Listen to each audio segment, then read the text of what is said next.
Hello everyone and welcome to another video. There are all kinds of ways to constrict yourself to make more interesting coaster designs, and one of the more interesting ways is to limit the size of the coaster to 10 by 10 tiles. It is a fun challenge to build a coaster that looks good or has good stats in such a small area. In this video we will not be trying to get good stats or make something good looking though. Today we ask the question, what is the longest 10 by 10 coaster possible? With what is the longest coaster I mean in terms of length, not time. Specifically, it's the length stat given in the stat window that we care about.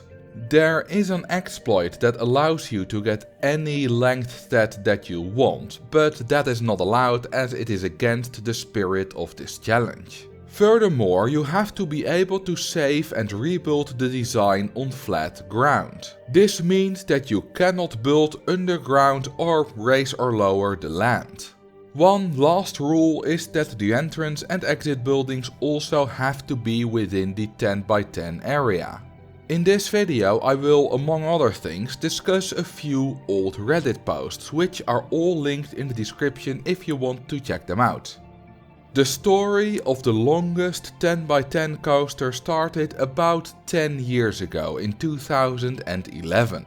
A Reddit user by the name Ergolicious posted this mile-long vertical drop coaster. For this video I have recreated it so that we can actually see it in action, and let me tell you, it wasn't easy to do that from just that one image. Thanks to Electro on my Discord server for helping out with some of the details. About 6 years ago I somehow came across that Reddit post and I found the challenge very interesting. I also noticed one problem with the coaster, and that is that it is about 39 meters short of actually being a mile long. So I decided to create my own mile-long 10 by 10 coaster, which ended up being 1651 meters long, which is just over a mile. I want to thank myself from 6 years ago for providing a download link to the design, otherwise I would have had to recreate this one as well. A little bit later, Reddit and Discord user Gustav Goblin posts this epic vertical drop coaster called Vortex on Reddit. It was not made with the intention to be a certain length or to be the longest, but with 1700 meters it does beat my design by 49 meters.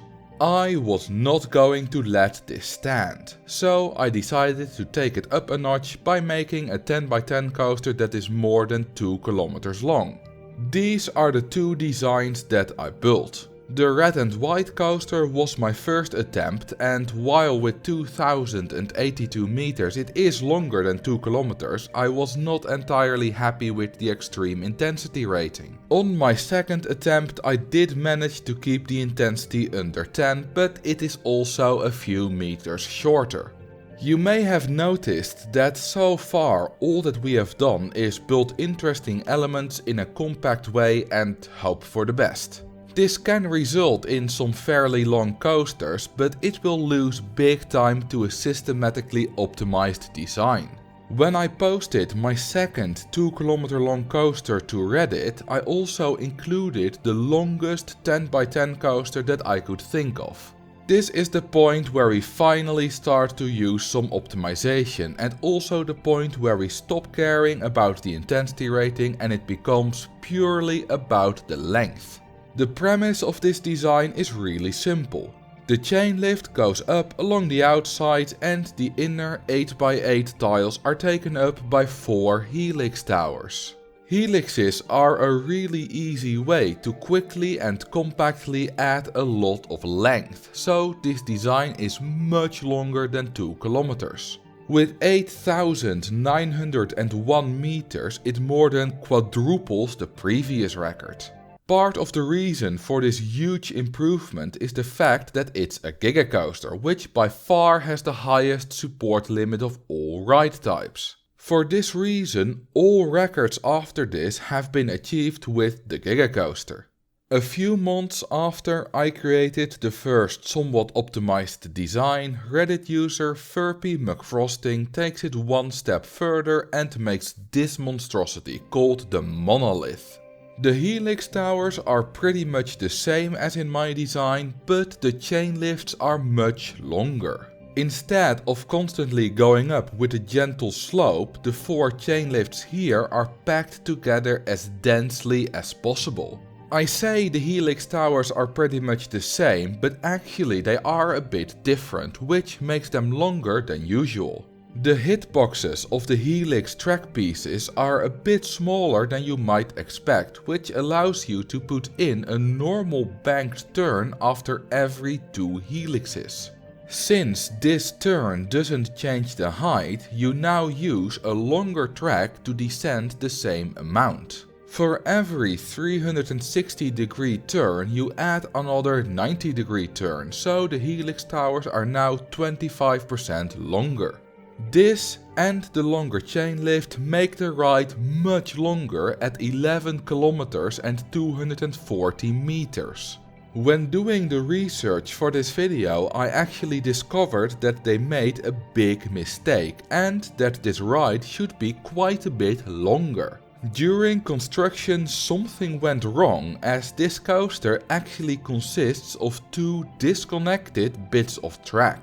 The 11 kilometer long track only has 3 helix towers, as the 4th helix tower is only connected to itself. Somewhere during the construction of the monolith, Furpy McFrosting connected the wrong track to the wrong place and ended up with only 3/4 of the length that they should have gotten.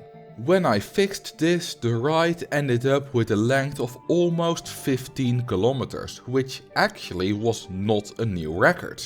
I know, shocking. In the comments of Furpy's post, I commented that I had already created this coaster, which is 15 kilometers and 851 meters long. This design takes a slightly different approach and has only 1 helix tower, which is in the center. This is because I realized that the middle of every helix tower is empty, which isn't a very efficient use of space. My design goes up to the support limit of the Gigacoaster via the outer 10x10 ring and then goes down via the outside of the 8x8 square within. It then goes up again around the middle 6x6 and lastly goes down again with the small helix tower. Since this design was built first, it doesn't have an extra small turn every 2 helixes, so it could have been even longer than it already is. And that is exactly what Furpy McFrosting decided to do. They took my design and improved it in 2 ways. Firstly, they added the small turns in the helix tower, and secondly, they added a lot of extra bumps. The outer ring of my design is mostly straight track. It only goes up 3 meters every lap so that the tracks are packed as densely as possible. If you have lots of little bumps instead of a straight track, you can still build another track 3 meters above it, resulting in the same number of laps around the outer ring needed to get to the top. Because each bump adds a little bit of length and you do the same number of laps, the coaster ends up being a little bit longer. Furpy's final design has a length of 16 kilometers and 476 meters. There is one problem with this design, and that is that the entrance and exit buildings are not within the 10x10 square. Because of that, I decided to apply the helix and bump tricks to my own design, and to my surprise I ended up with a coaster that was exactly 300 meters longer than Furpy's final design. This is mostly due to more optimization at the points where the rings are connected with each other. The total length of this coaster is a massive 16 kilometers and 776 meters. And thus, 5 years after it all started, the story of the longest 10x10 coaster ends in 2016. Or so I thought. When writing this video, I suddenly had an idea. A helix tower with extra turns is super compact, maybe even more compact than just stacked tracks with bumps. So would it make the ride longer if I replaced the 6x6 ring of track with a tower of large helixes? My 16 km long ride ascends via the 10x10 and 6x6 rings, but you can't ascend on a helix, so I had to change that.